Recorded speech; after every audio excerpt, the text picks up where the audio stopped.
So with the war going on in many parts of the world now, causing the very deep disruption in the global food supply. So how severe has it been? Of course, food security is a very, very important topic because it can be interrupted due to the logistics, due to the war, and especially in areas that there are currently, all these problems happening. And many countries, they really consider this as a first priority for their, running the, agenda they have. Hello and welcome to Business Spotlight on FBNC. This is TIrichN, your host. And today's program will be focused on aquaculture and the role of aquaculture in food security. Food security is an issue of focus in many countries, especially after the pandemic. So what is food security? Based on the 1996 World Food Forum, food security is defined as when all people at all times have the physical and economic access to sufficient, nutritious, and safe food to meet their dietary demands and their preference for food for healthy and happy and an active life. So to know more about aquaculture and its role to food security, we invited here to the studio Dr. TIrichN, the Group President and CEO of BL Aqua International, a global company headquartered in Singapore, specializes in providing the advanced solution for managing the farm environment, health, and optimizing nutrition for aquatic animal.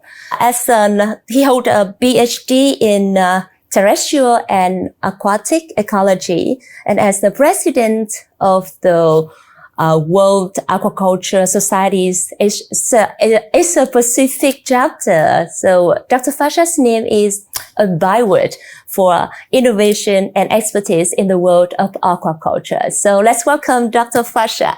Hello, Dr. TIrichN. Thank you very much for joining us today. Thank you for inviting me. Okay. I'm so honored to be here. Mm-hmm. So with the war going on in many parts of the world now, causing the very deep disruption in the global food supply. So how severe has it been, according to your view? I think few things we can mention, like, after the COVID, we had a few years, interruption in the logistic and food supply was major concern of many countries, especially those smaller countries like Singapore and others, and also for big countries. I think with the current situation we have, around the world, that there are a lot of wars and uncertainty happening. Of course, food security is a very, very important topic because it can be interrupted due to the logistics, due to the war, and especially in areas that there are currently, all these problems happening. And many countries, they really consider this as a first priority for their, running the, agenda they have. Theo cập nhật của World Bank tháng 11 năm 2023 về an ninh lương thực thế giới, an ninh lương thực đang là mối lo ngại ngày càng tăng, đặc biệt là ở các nước có thu nhập thấp và trung bình thấp. Tình trạng mất an ninh lương thực trở nên trầm trọng hơn trong vài năm qua, với sự gia tăng đáng chú ý về tình trạng mất an ninh lương thực ở mức độ vừa và nghiêm trọng từ năm 2015 đến 2022. Các yếu tố như xung đột, thiên tai và bất ổn kinh tế đang thúc đẩy xu hướng đáng báo động này. Giá gạo tăng vọt gần đây đã làm trầm trọng thêm tình trạng mất an ninh lương thực, vì gạo là lương thực chủ yếu của một bộ phận đáng kể dân số toàn cầu. Giá lương thực điều chỉnh theo lạm phát cũng tăng, ảnh hưởng đến các hộ gia đình trên toàn thế giới. Nhiều quốc gia đã trải qua tình trạng lạm phát giá lương thực hai con số, trong đó có các khu vực như châu Âu và Trung Á bị ảnh hưởng đặc biệt do sự gián đoạn từ cuộc chiến ở Ukraine. Báo cáo điểm nóng nạn đói mới nhất của FAO và WFP xác định 18 điểm nóng, bao gồm 22 quốc gia và vùng lãnh thổ, sẽ yêu cầu hành động khẩn cấp từ tháng 11 năm 2023 đến tháng 4 năm 2024. Burkina Faso, Mali, Palestine, Nam Sudan và Sudan là những điểm nóng về nạn đói được quan tâm nhiều nhất, với số lượng đáng kể người dân có nguy cơ gặp phải nạn đói. Phân loại giai đoạn an ninh lương thực tổng hợp, điều hòa cán bộ giai đoạn 5 hoặc mất an ninh lương thực khẩn cấp giai đoạn 4 có khả năng trở nên tồi tệ hơn trong những tháng tới. Các quốc gia này cũng được nêu bật là những quốc gia được quan tâm nhất trong bản cập nhật trước đó vào tháng 5 2023, ngoại trừ Palestine, được thêm vào do xung đột leo thang nghiêm trọng trong tháng vừa qua. Xung đột, khí hậu và nền kinh tế là những nguyên nhân chính gây mất an ninh lương thực. Bạo lực ngày càng gia tăng và xung đột vũ trang đang ảnh hưởng đến hơn một nửa số điểm nóng về nạn đói, khiến dân thường phải di dời và làm gián đoạn hoạt động sản xuất và thị trường cây trồng. Điều này bao gồm cuộc xung đột gần đây ở Palestine, các cuộc đảo chính quân sự ở Burkina Faso, Mali và Niger, và các chủ thể phi nhà nước đang chiến đấu ở Sudan. Việc rút dần các phái đoàn gìn giữ hòa bình ở Cộng hòa Dân chủ Congo, Mali và Somalia có thể làm trầm trọng thêm tình hình ở các quốc gia này. Dự kiến El Nino sẽ tác động mạnh đến an ninh lương thực ở nhiều khu vực. Hành lang khô hạn ở Trung Mỹ trải dài khắp El Salvador, Guatemala, Honduras và Nicaragua đang phải đối mặt với các điều kiện giống như hạn hán dự kiến sẽ ảnh hưởng đến vụ thu hoạch tháng 5 đến tháng 8 năm 2024. Sản xuất ở miền Nam châu Phi cũng sẽ bị ảnh hưởng dưới mức lượng mưa trung bình. Trong khi đó, lượng mưa trên mức trung bình ở Đông Phi do lưỡng cực dương ở Ấn Độ Dương có thể gây ra thiệt hại đáng kể do lũ lụt cục bộ. Cuối cùng, các quốc gia có thu nhập thấp và trung bình đã có mức tăng trưởng kinh tế tương đối trì trệ vào năm 2023 và dự báo cho năm tới có vẻ không mấy hứa hẹn. 54 quốc gia đã chứng kiến lạm phát lương thực hàng năm cao hơn 10% vào tháng 10 năm 2023. Điều này phù hợp với xu hướng dài hạn hơn, với chỉ số giá thực phẩm FAO vẫn cao hơn 20% so với mức tháng 12 năm 2019. Giá lương thực cao hơn đi đôi với đầu tư và bảo trợ xã hội thấp hơn. Trong khi chi phí vay mượn ở hầu hết các nước có thu nhập thấp và trung bình vẫn ở mức cao, giá gạo xuất khẩu của Việt Nam đạt mức cao kỷ lục trong 15 năm và giá gạo tại ruộng tăng ở Myanmar đã giúp tăng lợi nhuận của trang trại trồng lúa trong bối cảnh chi phí sản xuất đắt đỏ hơn. Gạo 5% tấm của Việt Nam đã tăng lên mức cao nhất trong 15 năm là 653 đô la Mỹ một tấn, vượt giá của các đối thủ Thái Lan và Pakistan hơn 16%. So when they talk about food security, normally they want to mention aquaculture. Why is that? I mean, the reason is very simple. If you look at the planet of the Earth, we have over 70% of our planet covered by the water. Mm-hmm. And of course, in the water, you have a lot of fish and a lot of, sea creature that they live there. So by looking at just the simple, this proportion of the land and the water, you can see that farming and the aquatic animal can be the major source of the protein for the human being. That's why aquaculture, it can play very important and major role in, supplying the food for the human. An ninh lương thực là con đường chính để phát triển kinh tế xã hội ở bất kỳ quốc gia nào trên thế giới nhằm khắc phục tình trạng suy dinh dưỡng. Kịch bản hiện tại ở các nước kém phát triển vẫn đang phải đối mặt với vấn đề này. Do đó, sự thiếu hụt dinh dưỡng của con người tập trung vào tầm quan trọng của protein động vật trong chế độ ăn uống thường xuyên của họ. Thủy sản là một phần quan trọng của an ninh lương thực, đặc biệt đối với nhiều người nghèo ở các nước đang phát triển. Động vật thủy sản là nguồn protein có giá trị dinh dưỡng cao và rẻ nhất, là nguồn bổ sung có giá trị trong khẩu phần ăn bằng cách cung cấp các vitamin, protein, vi chất dinh dưỡng và khoáng chất thiết yếu cho người nghèo. Trên toàn cầu, cá cung cấp khoảng 16% lượng protein động vật được con người tiêu thụ và là nguồn cung cấp khoáng chất và axit béo thiết yếu có giá trị. Cá là nguồn cung cấp axit béo omega 3 chính trong chế độ ăn uống của con người. Sản xuất cá cũng đóng một vai trò quan trọng đối với an ninh lương thực thông qua việc đóng góp vào nguồn cung cấp lương thực tổng thể cho người dân nói chung. Một tác động khác cần phải nêu bật là sự tham gia của ngành nuôi trồng thủy sản vào việc đảm bảo an ninh lương thực cho người nghèo, những người dễ bị suy dinh dưỡng nhất. So before talking more detail into the aquaculture industry, could you share about the world's, seafood consumption at the moment? How is it developed so far? I mean, we have some, some statistic in the recent years. We have calculated like it's in average about 20 kilo per head. Globally human consume seafood. But I would personally believe that they may not be very accurate because there are many countries that we don't have really the true statistic. So I can say that there are more potential for consumption of the seafood. So, but seafood especially in a part of the world that we are living is one of the major source of the food. Okay. As a regular speakers for world and regional conferences, forums about fisheries, fish streams, etc., what do you think is the most prominent topic that people want to say when it comes to talking about aquaculture playing a role in food security? What is the topic that they talk a lot? I think the most important things about aquaculture is that, first of all, this is happening everywhere in the world. That's the one thing. The second thing I think is very important, that how we can really be able to provide a better technology and the low cost production for the high value protein that we can supply to the people. And everybody thinking about how affordable can be. Because in the old days, if you go back, for example, if you look at some country like China, or you look at some Asian country, seafood sometimes considered as a very, luxury food. So people, not everybody could afford all days to consume, which in fact, I think it should be very affordable. So I think the main topic should be how to make the, seafood and, sea product more affordable for the general public.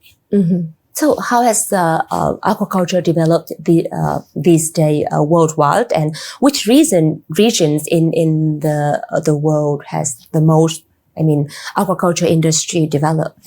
I think if I want to divide aquaculture, development to the two parts in the world, I would say we have an Asian, which is us, from Vietnam, China, India, Thailand, Indonesia.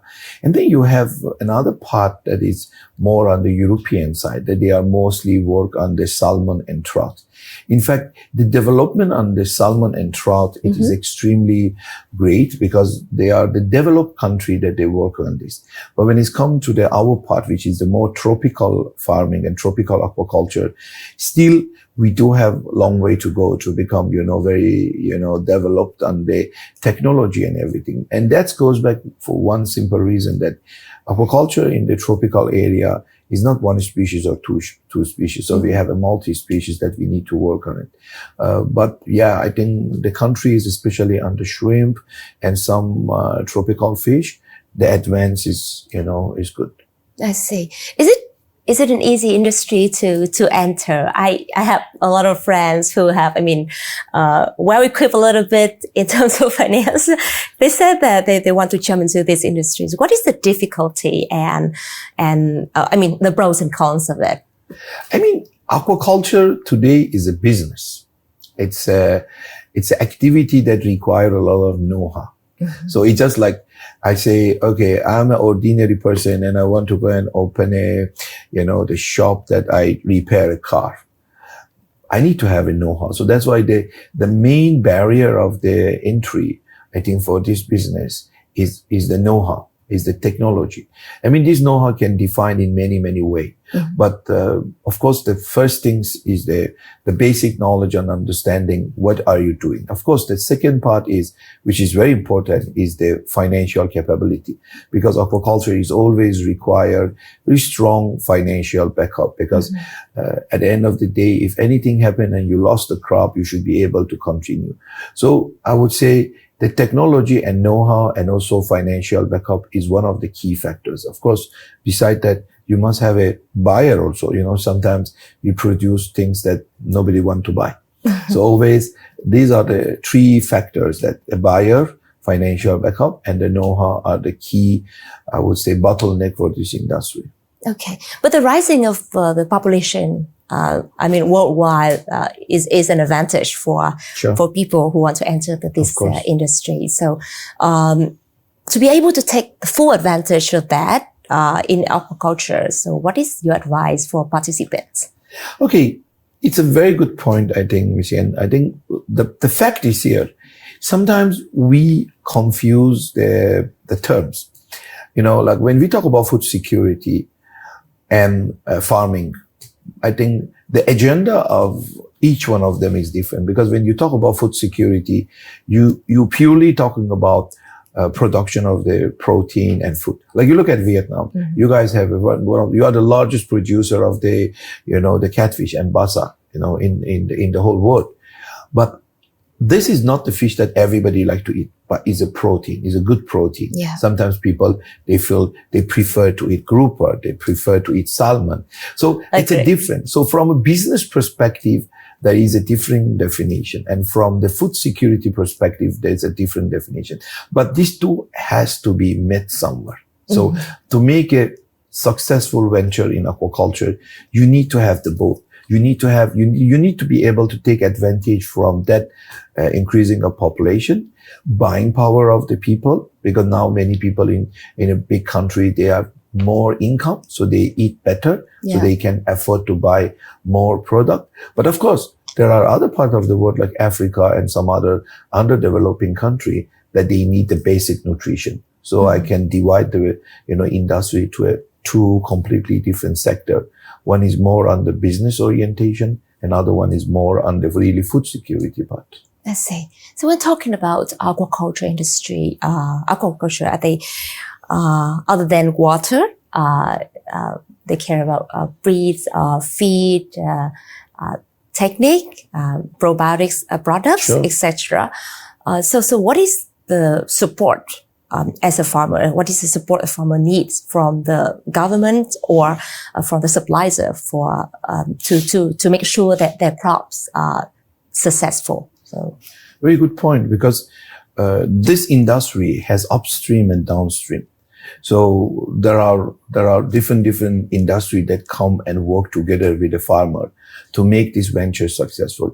You cannot be just a standalone farmer and be successful. You need all these things that you mentioned we call it farm care. Farm care means farmer manage the water quality, manage the animal health, manage the animal, nutrition. And also they require, processing, they require export, they require marketing. So these are all extremely important. But at the farm level, I believe managing the farm and the animal health and animal growth are very important. And the companies and the governments, they have to look at the exact, requirement of all this farm, that in what level, because sometimes disease are the bottleneck. Sometimes are the water quality are the bottleneck. So we have, sometimes productivity is the bottleneck, because when the price of the production, like I give you an example of shrimp. If the production of the shrimp is, when price of the shrimp is cheap, what a farmer should do, I believe farmers should produce more careful. They have to be having a less cost, so to manage to make profit. So these are all very important, that I think government and agencies and also private sector play a very important role in educating the farmer and teaching the farmer what is right, what is wrong. Okay, so BL Aqua is a major supplier for farm care products, focusing on the farming management and the health of animals. So can you tell us more about the whole, ecosystem of BL Aqua? In a BL Aqua, we always define ourselves as a farmer. We are also a farmer, and we understand the farmer needs and requirement. So we have been very active in the shrimp industry, especially for many years, to support the farmer with educating the farmer and supplying them the tools that it can make them more profitable and more successful. So that is what today BL Aqua are doing. And we also have our own farm that we use those farms to demonstrate our technology. And I think Vietnam is one of the key market for us, because we were in Vietnam for so many years, but we back today because we have a much more stronger and better partner. And we see the Vietnam market is growing much more faster than, other market today.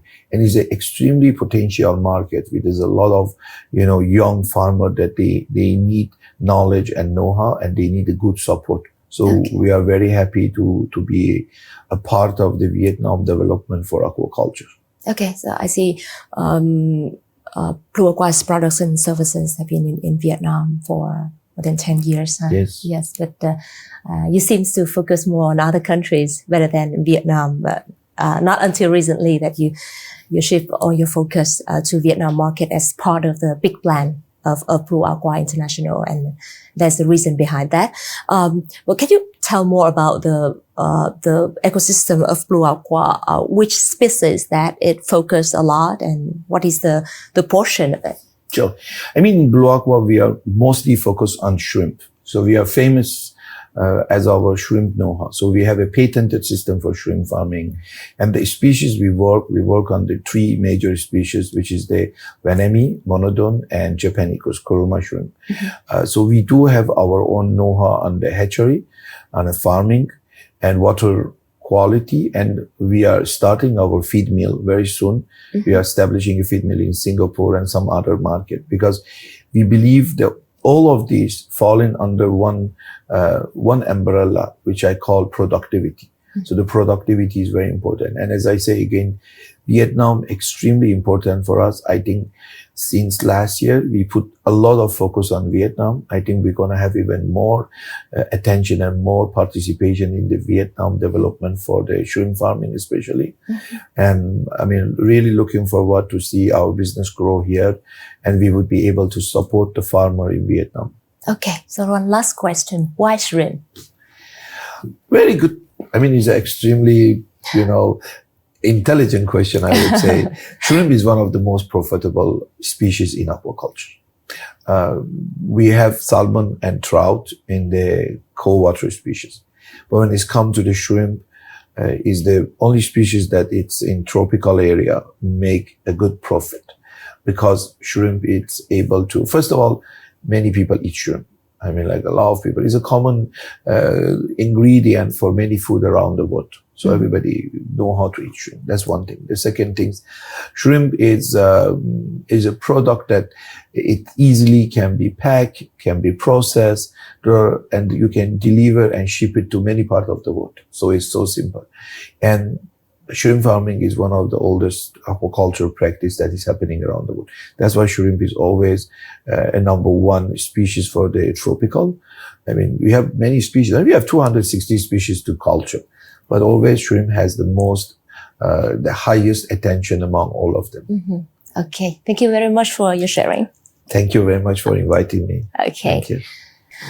Although food security is not generally a major objective of aquaculture production nowadays, aquaculture does contribute a lot to overall food supply by increasing the production of popular species, then reducing price, and broaden the opportunity for income and food access. So aquaculture is thought to be an important mechanism for food security through reduced vulnerability to uncontrollable natural crises and improved the food availability, etc.